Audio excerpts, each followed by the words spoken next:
Big boss ಮನೆಯಲ್ಲಿ ಗಲೀಜ್ ಮಾಡೋದಕ್ಕೆ ಅವಕಾಶವನ್ನ ಕೊಟ್ಟಿದ್ದಾರೆ. ಮನೆನ ಯಾವ ಲೆವೆಲಿಗೆ ಅಂದ್ರೆ ಮನೆ ಕ್ಲೀನೇ ಆಗಬಾರ್ದು. ಹುಟ್ಟು ಸೋಂಬೇರಿ ಗಿಲ್ಲಿ ಕೆಲಸ ಮಾಡೋದ್ರಲ್ಲಿ ಮನೆಯಲ್ಲಿ. ಸೊ ಈಗ ರಕ್ಷಿತನ ಮುಂದೆ ಶರಣಾಗಿದ್ದಾರೆ ನಮ್ಮ ಗಿಲ್ಲಿ ಅವರು. ವಂಶದ ಕುಡಿ ರಕ್ಷಿತಾ ಅವರು, ಗಿಲ್ಲಿ ಅವರು ಯಾವುದೋ ಒಂದಿದ್ರಲ್ಲಿ ಹೇಳ್ತಾ ಇದ್ದಾರೆ, ನಮ್ಮ ವಂಶದ ಕುಡಿ ನಮ್ಮ ಹಂಗೆಲ್ಲ ಬಿಟ್ಕೊಟ್ಟು ಮಾತಾಡಲ್ಲ ಅಂತ ಗಿಲ್ಲಿ ಅವ್ರು ಹೇಳಿರ್ತಾರೆ. ನೋಡ್ಬೇಕು ಯಾವ ಲೆವೆಲಿಗೆ ಕ್ಲೀನ್ ಮಾಡ್ತಾರೆ ಅಂತ ಹೇಳ್ಬಿಟ್ಟು ಆ ರಕ್ಷಿತಾ ಅವ್ರು ಏನೋ ತಗೊಂಡೋಗಿ ಸುರಿತಾ ಇದ್ರು. ಹಾಯ್ ಎಲ್ಲರಿಗೂ ನಮಸ್ಕಾರ, ನೀವು ನೋಡ್ತಿದ್ದೀರಾ ಸ್ಪೀಡ್ ಪ್ಲಸ್ ಕರ್ನಾಟಕ. ನಾನು ಪ್ರಿಯಾ ಸೋಮೇಶ್.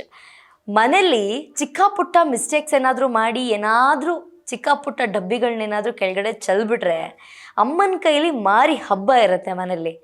ಒಂದು ವಾರದವರೆಗೂ ನೀನು ಹಿಂಗೆ ಮಾಡಿದ್ದೆ, ಹಿಂಗೆ ಚೆಲ್ಲಿದ್ದೆ, ಹಿಂಗೆ ನಾನು ಕ್ಲೀನ್ ಮಾಡಿದೆ ಅಂತ ಹೇಳ್ತಾನೆ ಇರ್ತಾರೆ, ಉಗಿತಾನೆ ಇರ್ತಾರೆ. ಸೊ ಬಿಗ್ ಬಾಸ್ ಮನೆಯಲ್ಲಿ ಗಲೀಜು ಮಾಡೋದಕ್ಕೆ ಅವಕಾಶವನ್ನು ಕೊಟ್ಟಿದ್ದಾರೆ. ನನಗೇನಾದರೂ ಈ ಥರ ಅವಕಾಶ ಕೊಟ್ಟಿದ್ರೆ ಧೂಳು ಎಬ್ಬಿಸ್ಬಿಡ್ತಿದ್ದೆ. ಒಂದು ತಿಂಗಳಾದರೂ ಕ್ಲೀನ್ ಮಾಡೋಕ್ಕಾಗಬಾರ್ದು, ಹಂಗೆ ಮಾಡಿಬಿಡ್ತಿದ್ದೆ. ಸೊ ಬಿಗ್ ಬಾಸ್ ಮನೆಯಲ್ಲಿ ಒಂದು ಟಾಸ್ಕನ್ನು ಕೊಟ್ಟಿದ್ದಾರೆ. ನಿಮಗೆಲ್ಲರಿಗೂ ಗೊತ್ತಿರೋ ಹಾಗೆ ಸೀಕ್ರೆಟ್ ರೂಮಲ್ಲಿ ರಕ್ಷಿತಾ ಹಾಗೆ ಧ್ರುವಂತ್ ಇಬ್ಬರು ಕೂಡ ಇದ್ದರು. ಅಲ್ಲಿಂದ ಈಗ ಹೊರಗಡೆ ಬಂದಿದ್ದಾರೆ, ಎಲ್ಲರ ಜೊತೆಗಿದ್ದಾರೆ. ಈಗ ಮನೆನ ಯಾವ ಲೆವೆಲಿಗೆ ಅಂದರೆ ಮನೆ ಕ್ಲೀನೇ ಆಗಬಾರ್ದು, ಆ ಲೆವೆಲಿಗೆ ಧೂಳು ಎಬ್ಬಿಸ್ಬೇಕು, ಗಲೀಜು ಮಾಡಬೇಕು ಅಂತ ಬಿಗ್ ಬಾಸಿಂದ ಟಾಸ್ಕನ್ನು ಕೊಟ್ಟಿದ್ದಾರೆ. ನಾವೆಲ್ಲ ಮನೇಲಿ ಒಂದೊಂದು ದಿನ ಯಾವಾಗಲಾದ್ರು ಬೈ ಮಿಸ್ಟೇಕ್ ಆಗಿ ಸಕ್ಕರೆ ತೊಗೊಳ್ಳುವಾಗಲೋ ಉಪ್ಪು ತೊಗೊಳ್ಳುವಾಗಲೋ ಚೆಲ್ಲಿದ್ರೆ ನಮ್ಮಮ್ಮ ಒಂದು ತಲೆ ಮೇಲೆ ಪಟಕ್ ಅಂತ ಕುಗ್ತಾರೆ. ಬಟ್ ಇಲ್ಲಿ ಮನೆಯೇ ಗಲೀಜು ಮಾಡಕ್ಕೆ ಬಿಟ್ಟಿದ್ದಾರಲ್ಲ, ಅದು ನೋಡಿ ಖುಷಿ ಆಯಿತು. ಕಿಚ್ಚ ಸುದೀಪ್ ಸರ್ ಹೇಳಿದ್ರು, ಮಾತು ಕೇಳಿರಲಿಲ್ಲ. ಕಿಚ್ಚ ಸುದೀಪ್ ಸರ್ ಗಿಲ್ಲಿ ಅವ್ರಿಗೆ ಒಂದ್ಸತಿ ಹೇಳಿರ್ತಾರೆ ಮಾಡಬೇಕು ಕೆಲಸನ ಅಂತ ಹೇಳ್ಬಿಟ್ಟು. ಹುಟ್ಟು ಸೋಂಬೇರಿ ಗಿಲ್ಲಿ ಕೆಲಸ ಮಾಡೋದ್ರಲ್ಲಿ ಮನೇಲಿ. ಸೊ ಈಗ ರಕ್ಷಿತನ ಮುಂದೆ ಶರಣಾಗಿದ್ದಾರೆ ನಮ್ಮ ಗಿಲ್ಲಿ ಅವರು.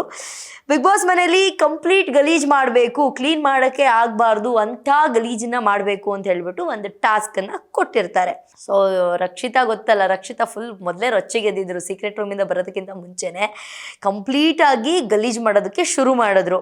ಇಬ್ಬರು ಕೂಡ, ಯಾರೋ ಧ್ರುವಂತ್ ಹಾಗೆ ರಕ್ಷಿತಾ ಅವರು ಇಬ್ಬರು ಕೂಡ ಫುಲ್ ಕಂಪ್ಲೀಟಾಗಿ ಗಲೀಜು ಮಾಡಿದ್ದಾರೆ.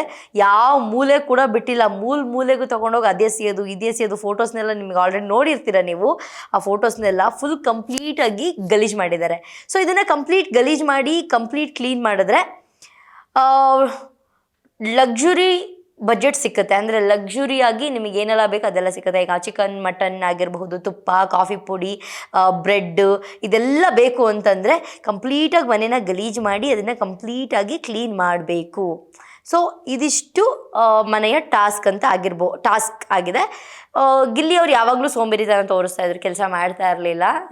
ಕಿಚ್ಚ ಸುದೀಪ್ ಸರ್ ಕೂಡ ಹೇಳಿದರು, ಯಾರೇನೇ ಹೇಳಿ ಮೈ ಮೇಲೆ ಎಮ್ಮೆ ಮೇಲೆ ಮಳೆ ಬಿದ್ದರೂ ಕೂಡ ಮುಂದೆ ಹೋಗಲ್ಲ ನೋಡಿ, ಅದ್ರ ಪಾಡಿಗೆ ನಿಂತಿರುತ್ತಲ್ಲ, ಹಾಗೆ ಗಿಲ್ಲಿ ಅವ್ರು ಆಗ್ಬಿಟ್ಟಿದ್ರು. ಯಾವುದೇ ಕೆಲಸ ಮಾಡ್ತಾ ಇರಲಿಲ್ಲ, ಸೋಂಬೇರಿ ಗಿಲ್ಲಿ ಈಗ ಕೆಲಸ ಮಾಡುವಂತಹ ಗಿಲ್ಲಿ ಆಗ್ಬಿಟ್ಟಿದ್ದಾರೆ ಬಿಗ್ ಬಾಸ್ ಮನೆ ಒಳಗಡೆ. ಸೊ ಫೈನಲಿ ಈಗ ಗಿಲ್ಲಿ ಕೆಲಸ ಮಾಡ್ತಿರೋದು ಬಿಗ್ ಬಾಸ್ ಮನೆ ಒಳಗಡೆ ಎಲ್ಲರಿಗೂ ಕೂಡ ಕಾಣಿಸ್ತಾ ಇದೆ. ಅಣ್ಣ ಸೋಂಬೇರಿತನ ಬಿಟ್ಟು ಬಂದಿದ್ದಾರೆ. ಬಟ್ ಗಿಲ್ಲಿ ಅಂದರೆ ಎಲ್ರಿಗೂ ಇಷ್ಟ. ಅವ್ರು ಏನು ಮಾಡಿದ್ರು ಸೋಂಬೇರಿತನ ತೋರಿಸಿದ್ರು, ಟಾಂಟ್ ಮಾಡ್ತಿದ್ರು, ಮಾತಾಡ್ತಿದ್ರು, ಒಂದೊಳ್ಳೆ ಕಾಸ್ಟ್ಯೂಮ್ ಹಾಕ್ಕೊಂಡ್ಬಂದರು.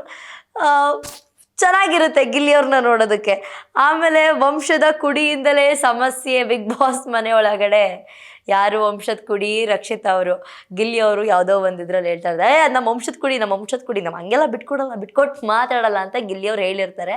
ಸೊ ಅದೇ ಒಂದು ಲೈನ್ನ ಹಿಡ್ಕೊಂಡು ರಕ್ಷಿತಾ ವಂಶದ ಕುಡಿ, ಅದರಿಂದನೇ ನನಗೆ ಇವಾಗ ಸಮಸ್ಯೆ ಬಂದಿದೆ ಅಂತ ಹೇಳ್ತಾರೆ.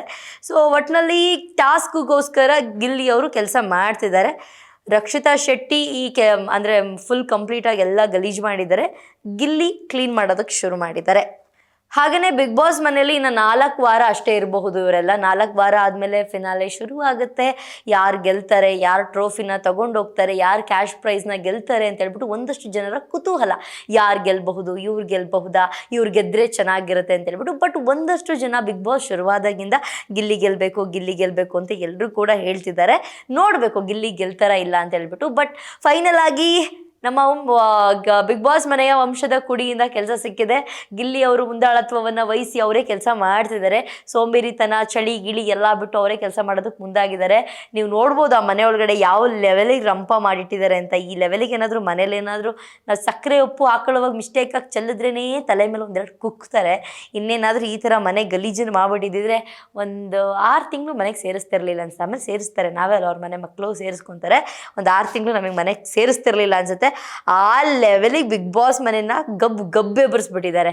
ನೋಡೋಕ್ಕೆ ಆಗ್ತಿಲ್ಲ, ಇದು ಬಿಗ್ ಬಾಸ್ ಮನೆನ ಅನ್ನಂಗೆ ಆಗ್ಬಿಟ್ಟಿದೆ. ಆ ಲೆವೆಲಿಗೆ ಗಬ್ ಮಾಡಿದ್ದಾರೆ.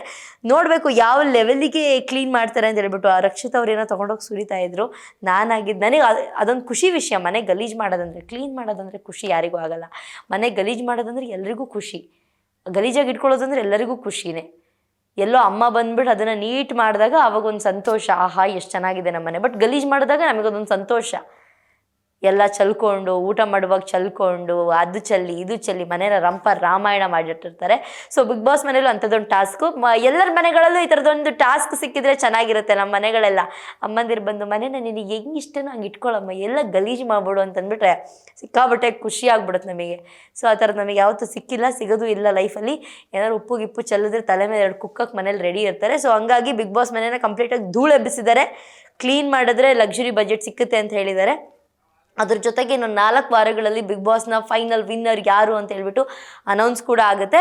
ಆಲ್ಮೋಸ್ಟ್ ತುಂಬ ಜನರ ಅಭಿಪ್ರಾಯ ಗಿಲ್ಲಿ ಅಂತ ಅಂದ್ಕೊಂಡಿದ್ದಾರೆ. ಕಾದು ನೋಡಬೇಕು ಬಿಗ್ ಬಾಸ್ ಕೊನೆಯಲ್ಲಿ ಏನಾಗುತ್ತೆ, ಯಾರು ಗೆಲ್ತಾರೆ, ಯಾರು ಟ್ರೋಫಿಯನ್ನು ತಗೊಳ್ತಾರೆ, ಬಿಗ್ ಬಾಸ್ ಸೀಸನ್ 12ರ ವಿನ್ನರ್ ಯಾರು ಅಂತ ಹೇಳ್ಬಿಟ್ಟು ಕಾದು ನೋಡಬೇಕು ಅಂತ ಹೇಳ್ತಾ ಇವತ್ತಿನ ವಿಡಿಯೋನ ಇಲ್ಲಿಗೆ ಮುಗಿಸ್ತೀನಿ. ಇದಾಗಿತ್ತು ಇವತ್ತಿನ ವಿಶೇಷ. ನೋಡ್ತಾ ಇರಿ ಸ್ಪೀಡ್ ಪ್ಲಸ್ ಕರ್ನಾಟಕ, ನಿಮ್ಮಿಂದ ನಿಮಗಾಗಿ ನಿಮಗೋಸ್ಕರ.